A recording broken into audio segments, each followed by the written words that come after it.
Welcome to Glasgow and the River Festival on the banks of the River Clyde. One of the festival's focal points is the Zapcat Grand Prix that takes place over 2 days. In Zapcat racing, a two-man team of driver and co-pilot race their Zapcat, a kind of powerboat, around a course of boys at top speed.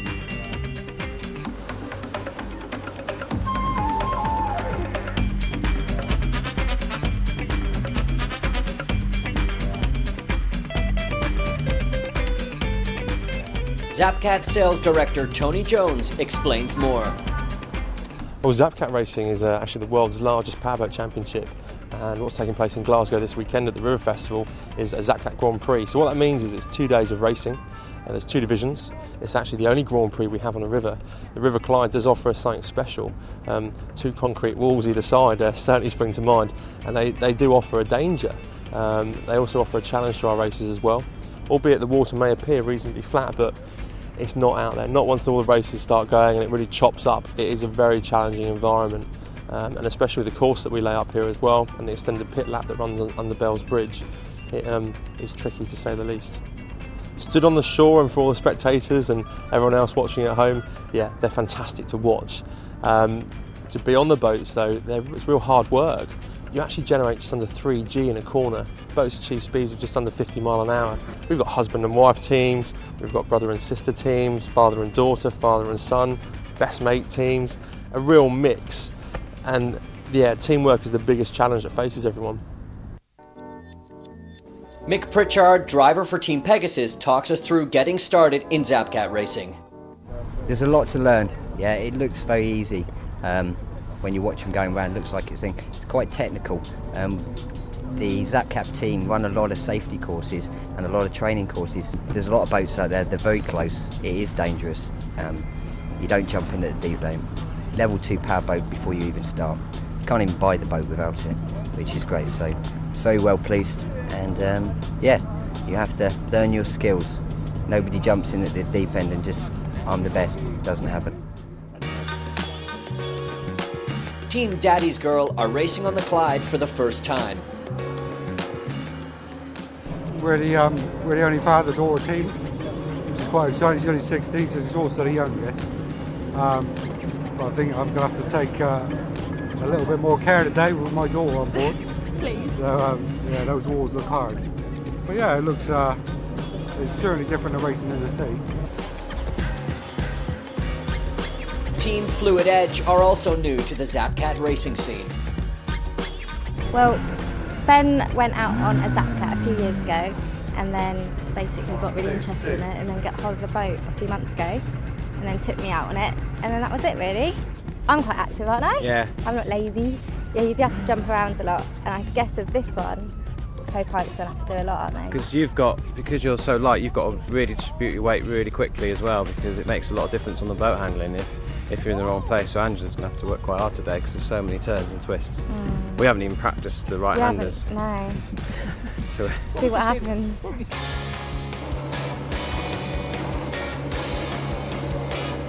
The Zapcats come under the bridge, and the distinctive black Zapcat of Wet Willie 2 has stormed into the lead.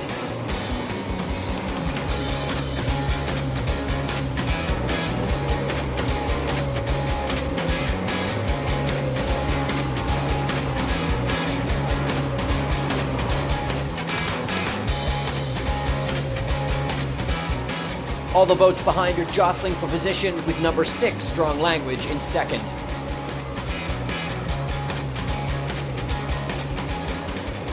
Here's Channel 11 just in front of Body's Extreme Eyewear as Pegasus come out from their pit lap.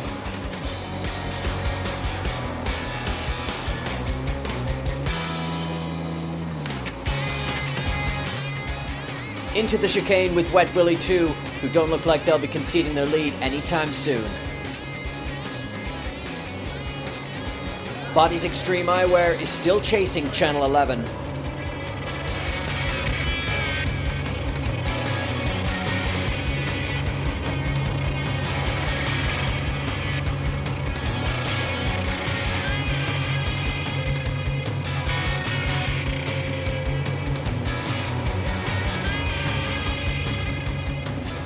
Here are mixed leaders Clemtech 2, who will definitely want to be in the final.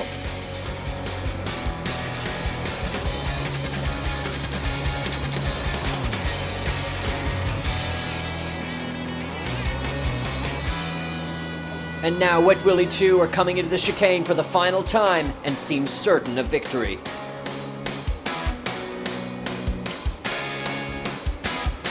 And as they cross the finish line, it's Wet Willie 2 in first place. They'll collect the most heat points and look in good shape for the final. Meanwhile, in the Division 2 heats, number 72 Fat Digester has gone through to the finals, along with Paramount Racing and Island Racing. Patrick and Harriet Moger of Daddy's Girl have also gone through, but Fluid Edge have just missed out. And so they're off for the Division 2 final, with the distinctive red and black stripes of Paramount Racing leading the way as they enter the chicane section. Island Racing and Fat Digester are snapping in their wake.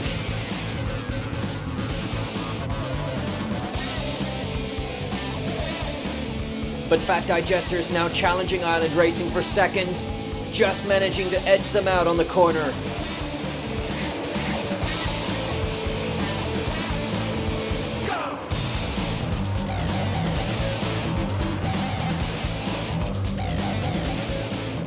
Coming into the second lap, Paramount are still in the lead, although with Fat Digester and Island Racing so close behind, they better not take any of their turns too wide.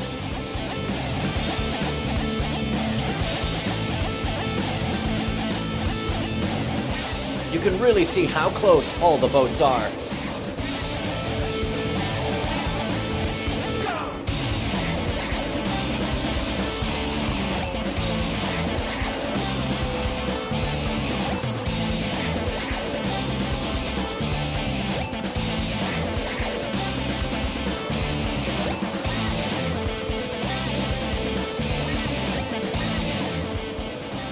Fat Digester are breathing down the neck of Paramount Racing, trying to snatch their first place.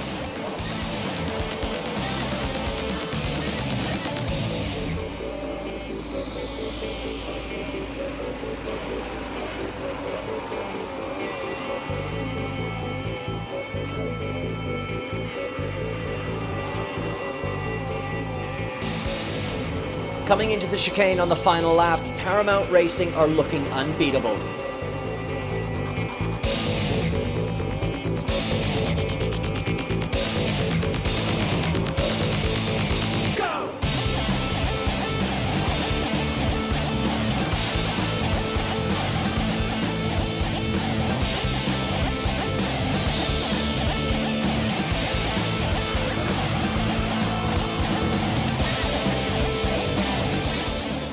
They pass the checkered flag in first. Driver Nathan Williams is really stoked by their win. Island Racing finished third and Fat Digester second. And now, as the crowds look on, it's time for the Division 1 final.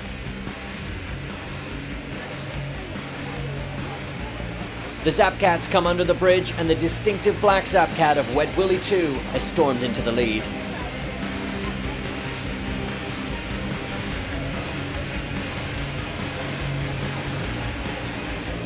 Team Onyx and Clemtech 2 are fighting for second, but Onyx seem to have the advantage right now.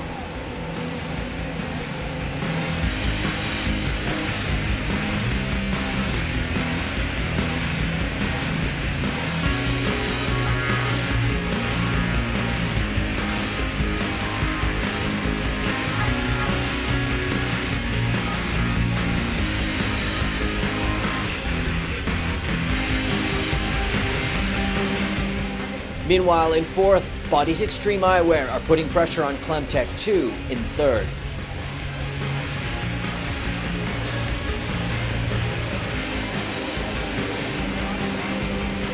Back with Wet Willie 2 as co-pilot Will Evans throws himself into the turn, making the most of any momentum.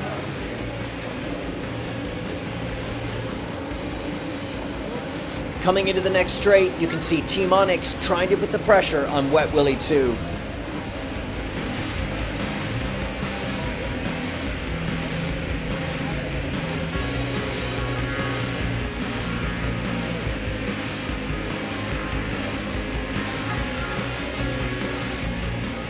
And further back, Body's Extreme Eyewear have overtaken Clemtech 2.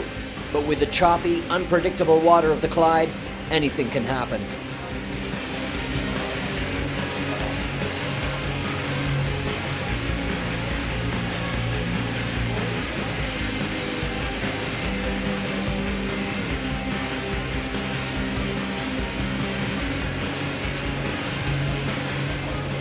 Clemtech are now piling the pressure back on Bodies Extreme Eyewear, trying to take back third.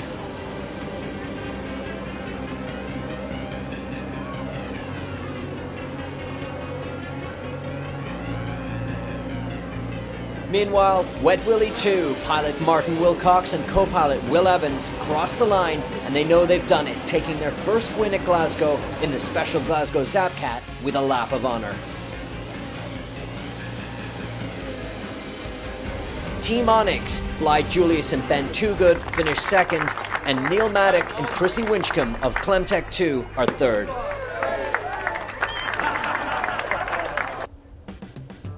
Welcome to Glasgow and the second day of the Zapcat Grand Prix at the Glasgow River Festival. All the crowds have gathered for the second day's action to see if present championship leaders Wet Willie can storm to another victory. We caught up with Tony Jones to take us through what's in store for today. Well, it's the morning of the second day of the two-day Zapcat Grand Prix up at the Glasgow River Festival. Yesterday was exciting to say the least. The action in the final was just superb, and the Clyde hasn't let us down. It's really produced some fantastically close racing, which at the minute it meant that everything's really stayed very close at the top of the championship as well. So this year's seen us introduce a two-tier division system. So in Division 2 we have all the rookies and those that haven't performed particularly well in the last season, maybe because they were a rookie as well. So we've got boats that have a similar ability that can actually compete against one another, and that actually allows them to have close competitive racing, which they will have a learning curve, which will then hopefully see them go and progress through into Division 1 and then race against more seasoned boats and again have competitive racing again, which will then hopefully see them progress and their skills come on even further and then be right at the top of our sport. We actually have 4 finals now, so 2 finals for each division. The heats throughout the course of the day, they actually qualify everyone for the A final. Those that then don't make the cut for the A final then actually have something called a wildcard final. The winner of that final then actually claims the last place on the grid. So it's a real do or die. I mean, you can have an absolutely poor day, end up in the losers final, have a fantastic losers final, wildcard final, and qualify for that last grid slot. And then, hey, you could actually win the whole division's day. Well, the courses remain the same from yesterday. People have certainly got their head around it now. They now know all the little nuances in the circuit and the lines that work for them, and also perhaps the lines that work in a racing situation when you've got a number of boats going into the same mark. So really, I think the racing is only going to get closer today and even more competitive. The big question though is, can everyone catch Wet Willie, the reigning national champion? He's really stamped his mark on it, and for him to go and get in a boat that he's never seen before as well and bring up his own engine and put it on the back, it's really testament just to how good they actually are as a team. To see who's really going to challenge Wet Willie today, I think you have to look at the overall national championship standings, and there's a real pattern forming. You're talking Clemtech 2, a young guy called Clyde Julius, also piloting a boat called Team Onyx, and also a real seasoned competitor, Strong Language. They really, the 4 that now are standing out halfway through the championship season. So they're the 3 that could really catch Wet Willie at the top now, and I think really put some pressure on him today. Here's championship leaders Team Wet Willie. Yeah, it was a very good day for us yesterday. We had tremendous boat speed. We've got the Glasgow boat that they're giving away at the end of the weekend. No, it looks really good with in the black with our engine on it. It's trimmed nicely and it's used flying. This is the 3rd time we've raced at Glasgow, and yesterday was the first time we won it. So we were glad to. We're normally around about 6th or 7th when we race here. So yesterday was definitely a good breaking of the ice. Yeah, I think we can hold on to it again. As long as we don't have any problems, I think we'll be all right. But snapping at their heels are Team Onyx. Our first final was in Bournemouth, and it was pretty nerve-wracking. When you go in your first final, you start to think, but we've gotten, this is our 6th final, I think. If we get in today, it'll be our 6th final, and you get used to them, and you think everyone's going to win. You're not just going for positions, everyone's going to win, and it gets nerve-wracking when everyone looks at each other on the line, but seem to do pretty well. You get a good start, get out in front, and you're away. Mixed leaders Clemtech 2 came 3rd yesterday. How did they fancy their chances today? We came 3rd yesterday, which is pretty good, but we're behind Wet Willie and Team Onyx, which are our 2 closest rivals in the championship. So it was good to get third, but disappointing to be behind those two. If you can get a good start, then you're in with a chance. If you have to get a bad start, then unfortunately here it's once you've had a bad start, then that's it. So you just got to concentrate on the start and make sure we get a good start. But now we're right into the action with the Division 2 wildcard final. Motor Mafanwi, islandracing.co.uk and Daddy's Girl are fighting for the last grid spot in the final.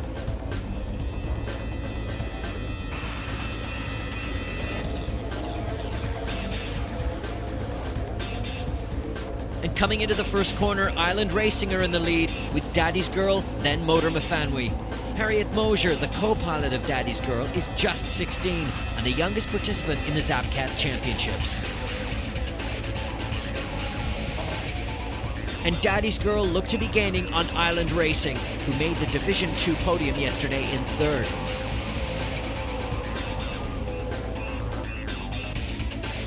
But as Daddy's Girl go under the bridge for their pit lap, Motor Mafanwi take their opportunity and get ahead of them.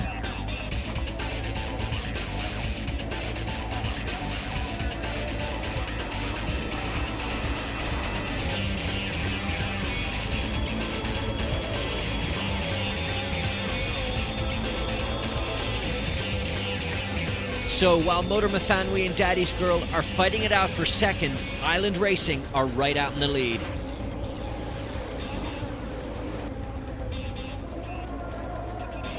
And so as they come out of their pit lap, they've done it. Number 78, islandracing.co.uk, have made their way through to the Division 2 final. Now it's the Division 1 wildcard final with 4 Zapcats battling for that final grid spot. As they come in for the first corner, they're looking very close together, although Rana Park in white has the edge.